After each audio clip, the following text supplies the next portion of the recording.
Hi, everybody. Welcome to another edition of our daily devotions. Happy Wednesday to you. So grateful for you tuning in, and I hope that what we talk about today is going to be of benefit to you. On Monday, we talked a little bit about Joseph in the Old Testament, the back half of the book of Genesis, and how he looks to God in these horrific moments of his life because God is the one who's orchestrating everything. And he sees all of that. He now looks at it in reverse. We tend to see things from a different point of view, that his brothers caused all these things. There's this domino fall that his brothers sell him into slavery, and then there's this happens, and this, and this, and this, and this. Well, I mean, all that's true. But he sees the dominoes falling a different way, that because you did this, then this happened, and this happened, and this happened, and all of that has landed, that I can now be in this place where I can provide some food for you, and I can save the family, and countless lives have been saved. He tells his brothers, Genesis 15:20, you meant it for evil, God meant it for good. He takes all the bad, he turns it in a really powerful, great way for our benefit and for his glory. And I want to dovetail off of that for a couple minutes today as well. And to do that, we're going to look at a different Old Testament character who I think really epitomizes all of this. And by looking at God, and again, that same thing that Joseph did, by looking at the God who's orchestrating it all, she understood that God's in charge of everything, and because of that, there is nothing to fear. In 1973. A young, relatively unknown 26-year-old director by the name of Steven Spielberg was hired to make a movie to put into film the contents of a then famous book by Peter Benchley about a shark called Jaws. And that movie, the first summer blockbuster, that movie propelled people into fear of swimming in the ocean, even in pools where there's no hope of being a shark. But certainly by how the scenes were shot and that creepy music of the dunna dunna, all that, now all of a sudden there are sharks everywhere just waiting to swim up and take me under and end my life.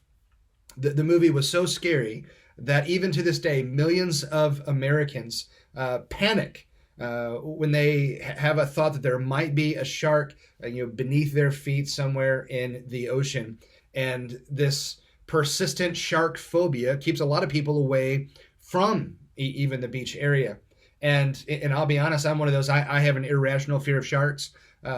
We are beach people. We love going to the beach every year for vacation. And I tend to not get in the ocean very deep because I don't like the unknown. I don't like not being able to see what's happening beneath me. And again, those scenes from Jaws do again play with your thoughts in those moments. So I like to stay on the beach, on the sand, because here's what I know: there is a 0% chance of a shark attack on the beach. That's not where they are. They're in the water. So if I'm not in the water, then there's no chance of us interacting with each other. I'm a little bit better if I can see, if I have goggles on, if I can see what's happening in the water underneath me. In fact, a couple of years ago, we went on a cruise. And while we were gone in Cozumel, we did a special snorkeling adventure with stingrays and sharks. So Jody and I and our 4 kids snorkeled with sharks, and we were able to look down and see them swimming, and all was good because we could see. It was a whole different experience because you can see all of that. But it turns out our fear of being attacked by a shark is very irrational. In fact, so much so, let me tell you some things that are more likely to kill you than a shark, so that you could have even more reason to fear. And I've got these written down here on my computer screen. So right now, 0.92 people die every year by a shark attack. So less than one a year on average lose their life by a shark attack. Here's some things that are more likely to kill you. Trampolines take 1.1 lives per year. Roller coasters take 1.15 lives. Freestanding kitchen range tip-overs cause 1.31 deaths per year. Vending machines account for 2.06. Riding lawnmowers, 5.22. Fireworks cause 6.6 deaths a year. Skydiving, 21.2 deaths. Getting crushed by a television or furniture causes an average of 26.44 deaths every single year. In fact, that statistic alone led comedian Stephen Colbert to issue a warning against the perils of terrorist furniture because they can tip over and take your life. So there are more things to fear than sharks. But when we come to this idea of fear, the place to go in the Bible is to talk about a young woman by the name of Esther. And let me encourage you this week to read the entire book of Esther. It is very short, a handful of chapters. It won't take you long at all, because I'm not going to tell all of Esther's story, because there's a lot of moving pieces you've got the king, and you've got Esther, you've got Haman, who's the villain of the story. You've got Mordecai, the cousin, who's caring for her. But we're introduced to Esther's story by knowing a few things about her. We know that she is Jewish, and she's been defeated along with all of the Israelites. They were carted off in an exile off to Babylon, and now they live in the capital city of Susa. And so they are foreigners on foreign soil, militarily conquered. So it's already bad. Her cousin Mordecai is raising her and caring for her because her parents have been killed. So she's already endured a lot of pain and a lot of loss. She has much in her life to fear. But then all of these crazy things start happening. And King Xerxes is without a queen. So he essentially holds a Miss Persia pageant, and because the Persians have defeated the Babylonians, they're now taken over, and they're the most powerful nation on the planet at this point. And so he holds this pageant, and Esther gets taken into it, and she wins. And he likes her the best, and she gets to become queen over the Persian Empire. But she's Jewish, and there's an enemy, Haman, and he's trying to orchestrate this plot, and Mordecai overhears it. Again, there's a whole lot of moving pieces. But you get all the way to the end of the story, and the Jews have been saved. There was this plot to kill all of them by Haman, and he gets Xerxes involved into it, even though Xerxes is being manipulated and tricked into it all. But Esther comes to the rescue, and at risk of her own life, she goes into the king's presence without being summoned. And if he doesn't extend his scepter to welcome her, then that means they're going to take her head right off of her body. But the king extends the scepter and welcomes her in, and she's able to work with him, and the Jews are saved. And again, God uses the most unlikely of people. But again, you've got a similar account than kind of what we looked at with Joseph on Monday.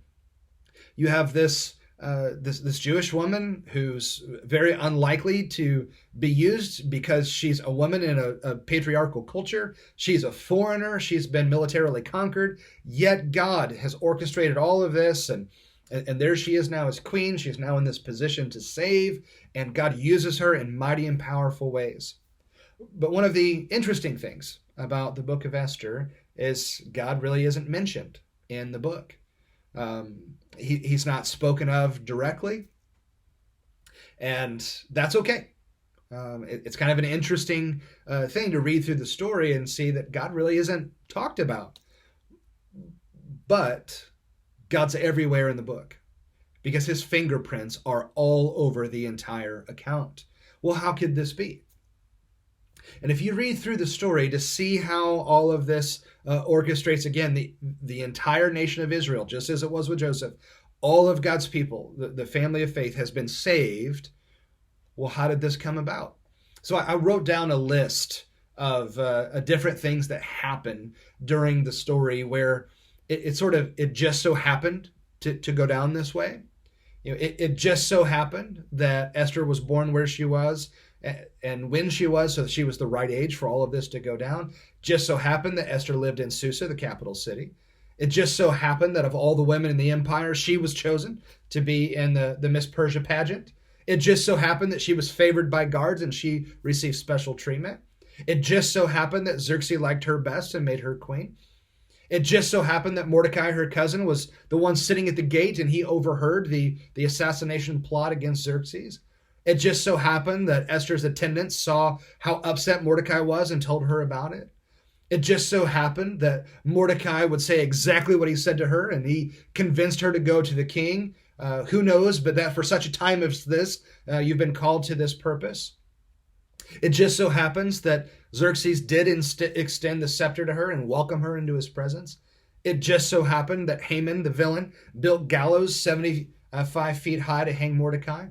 It just so happened that Xerxes couldn't sleep and asked for the historical record to be read to him. It just so happened that the attendant gave Xerxes the account of Mordecai revealing the plot against Xerxes. It just so happened that Xerxes ordered honor to be given to Mordecai the very morning that Haman was to hang. It just so happened that Xerxes heard Esther's request to save her people and acted to do so. It just so happened that when Xerxes heard that it was Haman who was planning it, that he decided his actions. It just so happened that when Haman was pleading for his life to Esther, he tripped and he fell on her. Well, it just so happened that Xerxes walks into the room at that very moment, believing that Haman is attacking his queen. It just so happened that the attendant says, hey, there's a 75-foot gallows outside for Mordecai. It just so happened that the edict that enabled the Jews to fight back stopped the whole plan to eradicate the Jews. It all just so happened. It just so happened. Well, yeah, right. It didn't just so happen. God did all of this. God has sovereignly orchestrated every piece of this story, though he is not explicitly named as God is the one doing this behind the scenes. He is absolutely the one doing this behind the scenes. And the conclusion for Esther and our lesson to learn from Esther's life and how God used her mightily is this. I can trust God completely. Because while things might seem to be outside of my control, they are never outside of God's control.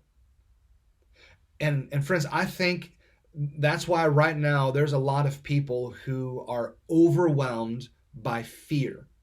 They are living in outright blatant fear every single day. And a lot of people are acting with a whole bunch of nonsense right now. They're saying goofy things. They're doing goofy things. They're making terrible decisions out of fear. Because fear causes us to try to control anything. Because fear, by its very root, is a recognition on our part that something's outside of our control. Again, why do we fear sharks underneath the surface of the ocean? Because it's outside of our control. We can't see them. We can't control what they're doing, and we feel like we're at their mercy. Why do we fear flying? There's so many people who refuse to step on an airplane. Why is that? Because you're completely outside of your control. You can't control anything. So we understand when things feel out of our control, we feel fear and we react in sometimes foolish ways. But the fact of the matter is this, friends, while it may seem right now in our world that everything is outside of our control, there's nothing we can do, and that can cause fear and a bunch of goofiness. Nothing, absolutely nothing is ever outside of God's control. We trust him. We love him. We trust his love for us. Therefore, we know that whatever the Lord orchestrates in anything going on, it's for our good and it's for his glory. And so be it. We trust that God has better plans than we do. We trust that God has better plans than our government does.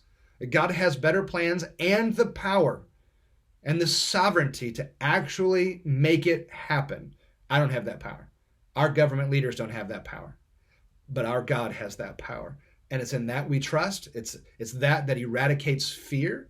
And it's that causes us to come to this place of settled trust in our sovereign, gracious God who loves us and is moving all things to our good and his glory. So again, I hope that has been of help and benefit to you. And again, it will be tremendously beneficial for you to read through Esther sometime here in the next couple of days and see how God orchestrates that story. It's absolutely incredible. So we love you, miss you, hope to see you again soon. And we'll see you next week for some more devotions. God bless.